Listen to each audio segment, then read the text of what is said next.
அன்பு, உன்னை தவிர என் காதலை யாரும் புரிஞ்சுக்க மாட்றாங்க.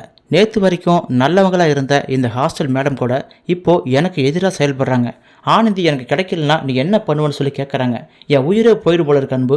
நீ தான் எனக்கு சிறந்த நண்பன். நீ தான் என் காதலை சேர்த்து வைக்கணும்.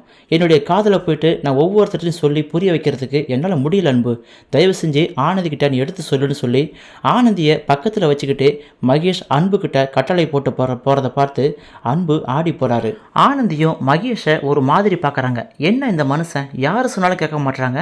இவருக்கு சாதகமாக சொன்னால் மட்டும்தான் ஏற்றுக்கிறாரு. இவருக்கு பாதகமாக சொன்னால் அவங்கள தூக்கி குப்பையில் போகிறாரு.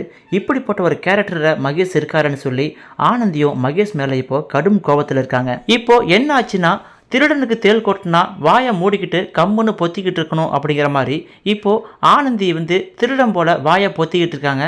மித்ரா தேள் போல் கொத்திக்கிட்டு இருக்கா. அதாவது மித்ராவோட ஐடியா என்னன்னா, எப்படியாவது ஆனந்தி வாயாலேயே நானும் அன்பும் காதலிக்கிறோம் அப்படிங்கிற வாக்குமூலத்தை வாங்கணும். நான் கொடுக்குற டார்ச்சரில் அவள் தாங்க முடியாமல் வாயை மூடி நானும் அன்பும் காதலிக்கிறோம், மகேஷை கட்டிக்க முடியாதுன்னு சொல்லி சின்னதாக ஒரு வாக்குமூலம் கொடுத்தா அதை அப்படியே வீடியோ எடுத்து மகேஷ்கிட்ட போட்டு காட்டிடலான்னு சொல்லி ஒரு பக்கம் மித்ரா ஹாஸ்டலில் பயங்கரமாக ஆனந்தியை அசிங்கப்படுத்துகிறாங்க. ஆனந்தி, உன்னை போல ஒரு கைகாரிய, உன்னை போல ஒரு திறமசாலியான பொண்ணை யாரும் பார்க்க முடியாது. பட்டிக்காட்டிலேருந்து பக்காவாக இருக்கிற எங்கள் மகேஷை வளைச்சி போட்டுட்டியே, நீ பெரிய திறமசாலி தான். எப்படி இந்த வித்தையை எல்லாத்தையும் கற்றுக்கூட? ரஜினா, காயத்ரி, இந்த வித்தையை நீ ஆனந்திக்கிட்டேருந்து கற்றுக்கோ. நீயும் ஒரு பணக்காரன் பையனை வளைச்சி போட்டுடலான்னு சொல்லி நம்ம ஆனந்தியோட கேரக்டரை பற்றி மித்ரா ரொம்பவே தரக்குறைவாக பேசிகிட்டு இருக்காங்க. பத்தாத குறைக்கு மித்ராவோட அல்லக்கை ரெண்டுமே இப்போ ஓவராக துள்ளிக்கிட்டு இருக்கு. மித்ரா, நீ சொல்கிறது உண்மைதான். ஏய் ரெஜினா, உன் ஃப்ரெண்டு ஆனந்தி எப்படி இப்போது மகேஷை வளைச்சி போட்டாலோ அதே போல் நீயும் அந்த தந்திரத்தை கற்றுக்கோ. நீயும் நினச்சிருப்ப மகேஷ் சார் இங்கே வந்துட்டு போகிறாரு, ஆளு வாட்ட சட்டமாக இருக்காரு, அவளை போய் ஆனந்தி வளைச்சி போட்டாலே நமக்கு ஒரு ஆப்பர்ச்சுனிட்டி கிடைக்கலன்னு சொல்லி நீ ரொம்ப வருத்தப்படலன்னு சொல்லி பத்தாவது குறைக்கு காயத்ரி ரெஜினா கேரக்டரையே தப்பாக பேசவும் அந்த இடத்துல ஆனந்திக்கு பயங்கர கோவம் வருது.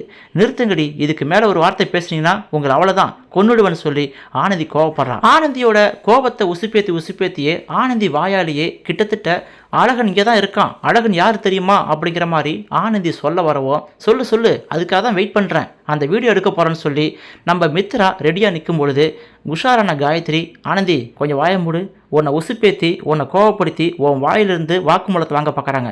ஏதோ அவங்க ஒன்றிருந்து கறக்க பார்க்குறாங்க. கொஞ்சம் அமைதியாரு, நிதானமாக இருந்து சொல்லும் பொழுது ஆனந்தி யோசனை பண்ணுறாங்க. ஓஹோ, இந்த மித்ரா எதை ட்ரிக்ஸ் பண்ணுறான்னு சொல்லி புரிஞ்சுக்கிறாங்க. இருந்தாலும் எனக்கு என்ன பயம், நான் ஓப்பனாக சொல்லிடுவேன். இந்த அன்பு தான் இப்போதைக்கு சொல்ல வேணாம்னு சொல்லி தடுத்துக்கிட்டு இருக்காரு. ஒருவேளை அவர் பேச்சை மீறுற மாதிரி இருந்தால் அப்புறம் எனக்கும் அன்புக்குள்ளேயும் சலசலப்பு சண்டைலாம் வரும். அதனால தான் அமைதியாக போகிறேன்னு சொல்லி இந்த இடத்துல ஆனந்தி கொஞ்சம் அமைதியாக இருக்காங்க. இப்படி வேலை செய்கிற இடத்துல ஹாஸ்டல்லன்னு சொல்லி ஆனந்திக்கு அசிங்கமான பேர்கள் வந்துகிட்டு இருக்கும் பொழுது பொறுமை இழந்த ஆனந்தி நேராக ஹாஸ்டல் வார்டன்ட்டு போயிட்டு பயங்கரமாக வாக்குவாதம் பண்ணுறாங்க. உங்களால் தான் இவ்வளோ பிரச்சனை வந்துச்சு, தேவையில்லாமல் மகேஷ் சார் இங்கேயே என்னை காதலிக்கிறேன்னு சொன்னார், நான் தான் அவாய்ட் பண்ணிட்டேன்ல, அப்புறம் நீங்கள் எதுக்கு மகேஷ் சாரை கூட்டிகிட்டு போயிட்டு எங்கள் அப்பா அம்மா கிட்ட பெண் கேட்டீங்க? இப்போ எனக்கு மெயின் பிரச்சனைனா எங்கள் அப்பா வாக்கு கொடுத்தாருன்னு சொல்கிறாங்க இல்லையா, அந்த வாக்கை காப்பாற்றலைன்னா எங்கள் அப்பாவுக்கு நான் நல்ல புள்ளலன்னு சொல்லி எங்கள் அப்பா என்னை தப்பாக எடுத்துக்குவார். அதுதான் என் மனசை குத்தி கிழிச்சிக்கிட்டு இருக்கு. ஏன் மேடம் தேவையில்ல வேலை பண்ணிட்டீங்க? ஏற்கனவே எரிஞ்சிட்டு நெருப்பில் எண்ணெய் ஊற்றின மாதிரி நீங்கள் போயிட்டு பொண்ணு கேட்டீங்களே, இப்போ பிரச்சனை பூதகரமாச்சுன்னு சொல்லி நீங்கள் மகேஷ்கிட்ட சொல்லி தடுத்து நிறுத்துங்க. நான் அன்புவை காதலிக்கிறேன் அப்படிங்கிற உண்மையை சொல்லி அவர்கிட்ட புரிய வைங்கன்னு சொல்லி நம்ம ஆனந்தி ஹாஸ்டல் வார்டன்ட்ட போட்டில் இப்போ ஹாஸ்டல் வார்டன் மகேஷை கூப்பிட்டு பேசுகிறாங்க. ஹாஸ்டல் வார்டன் மகேஷ் கிட்ட மகேஷ், நீ ரொம்ப சந்தோஷமாக இருக்க, ஒருவேளை நம்ம ஆனந்தி உனக்கு கிடைக்கலன்னா நீ என்ன பண்ணுவ அப்படின்னு சொல்லி ஜஸ்ட் ஒரு வார்த்தையை விட்டாங்க. உடனே பொங்கி எழுந்தார் மகேஷ். மேடம், என்ன சொல்கிறீங்க? ஆனந்தி எனக்கு கிடைக்கலாம் என்ன பண்ணுவியா? நான் செத்துருவேன் மேடம், தற்கொலை பண்ணிவிட்டு செத்து போயிடுவேன் அப்படின்னு சொல்லி மிரண்டு போன ஹாஸ்டல் வார்டன், மகேஷ் சும்மா ஜஸ்ட்டு தான் கேட்டேன், ஏன் அதுக்காக கோவப்படுற? ஒன்றும் பிரச்சனை இல்லை, நீ வீட்டுக்கு போ அப்படின்னு சொல்லி அனுப்பிச்சி வைக்கிறாங்க. இருந்தாலும் நீங்கள் எப்படி சொல்லுவீங்க? இத்தனை நாளாக ஆனந்தி இல்லாமல் நான் வாழ மாட்டேன்னு சொல்லி ஆனந்தி எந்த அளவுக்கு சின்சியராக லவ் பண்ணுறேன்னு சொல்லி உங்களுக்கு நல்லாவே தெரியும். இருந்தாலும் நீங்கள் கேட்ட விதம் எனக்கு பிடிக்கல மேடம், நான் இனிமேல் இங்கே வரமாட்டேன்னு சொல்லி கடுப்பில் மகேஷ் வெளியே வராரு. வெளியே வந்த உடனே அன்பும் ஆனந்தியும் அங்கே காத்திருக்காங்க. அன்புவை பார்த்து, அன்பு இதெல்லாம் வேலைக்கு ஆகாது, என் காதலை யாரும் புரிஞ்சிக்க மாட்டாங்க, ஏன் நான் லவ் பண்ணுற பொண்ணை புரிஞ்சிக்க மாட்டா, நீ அவளுக்கு சொல்லி புரிய வை. ஒவ்வொருத்திட்ட போயிட்டு என் காதலை பற்றி சொல்லி விளக்குறதுக்கு என்னால் முடியல, தினந்தோறும் செத்து பிழைக்கிறேன். இப்போ 2 நாளாக ஹாப்பியாக இருந்தேன், திடீர்னு இந்த ஹாஸ்டல் வார்டன் கூப்பிட்டு என்னை மூடே மாற்றிட்டாங்க, தேவையில்லாம பேசிகிட்டு இருக்காங்க. அன்பு எனக்கு உதவி பண்ணுறியா, ஆனந்திக்கிட்ட சொல்லி புரிய வைன்னு சொல்லி அந்த இடத்துல சொல்லிட்டு போகும் பொழுது நம்ம அன்புவும் ஆனந்தியும் உறைஞ்சு போய் நிற்கிறாங்க.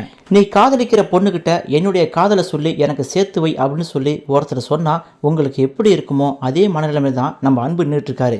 என்னடா நம்ம காதலியை சொல்லி புரியவைன்னு சொல்கிறாருன்னு சொல்லி பயங்கர கோபத்தில் அன்பு நின்னாலும் மகேஷ் சார் நல்ல மனுஷன், அவர் மனசு காயப்படக்கூடாது சொல்லி தான் நம்ம இந்த அளவுக்கு பொறுமையாக போயிட்டு இருக்கோம். நாளுக்கு நாள் பிரச்சனை அதிகமாகிட்டு இருக்கு. கூடிய சீக்கிரம் இந்த உண்மையை சொல்லி ஒன்றா ரெண்டான்னு பார்த்துன்னு சொல்லி அன்பும் ஆனந்தியும் முடிவு பண்ணி நிற்கிற மாதிரி நிற்கிறாங்க. இதுக்கப்புறம் என்ன நடக்கும்னா கண்டிப்பாக பார்வதி சும்மா இருக்க மாட்டாங்க.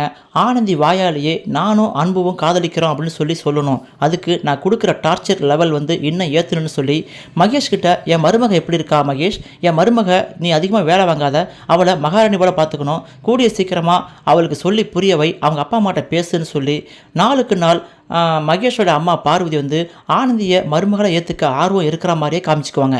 இது மகேஷுக்கு மனசில் ரொம்ப சந்தோஷத்தை கொடுக்கும். ஆனால் ஆனந்தி புரிஞ்சிக்க மாட்டாளே, எங்கள் அம்மாவே இறங்கி பேசுகிறாங்க, ஆனால் இந்த ஆனந்தி புரிஞ்சிக்க மாட்டாள்னு சொல்லி ஆனந்தியை சீக்கிரம் நம்ம கல்யாணம் பண்ணிக்கணும், அன்பு சீக்கிரம் ஆனந்தியிட சொல்லி புரியவைன்னு சொல்லி நம்ம மகேஷ் அன்புவுக்கு ப்ரெஷர் கொடுத்துட்டே இருப்பார். இன்னொரு பக்கம் ஹாஸ்டலில் மித்ரா சும்மா இருக்க மாட்டா. ஆனந்தியை வெறுப்பேற்றியே ஒரு கட்டத்தில் நானும் அன்புவும் காதலிக்கிறோம், அன்பு தான் அழகன் அப்படிங்கிற உண்மையை வாங்குறதுக்கு மித்ராவும் படாத பாடுபடுறாங்க.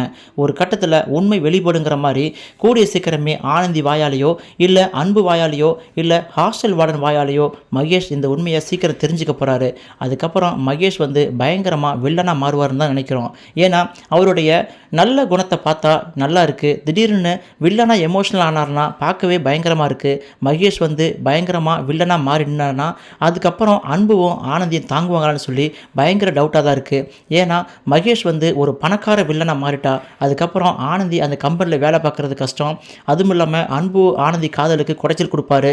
அது எப்படின்னா உனக்கு காசு கொடுத்து உதவணும்ல, அந்த காசில் ரிட்டர்ன் பண்ணுன்னு சொல்லி ஒருவேளை பண ரீதியாக அன்புவுக்கும் ஆனந்திக்கும் ப்ரெஷர் கொடுத்தாருனா அன்புவாலையும் ஆனந்தியாலையும் தாங்க முடியாது.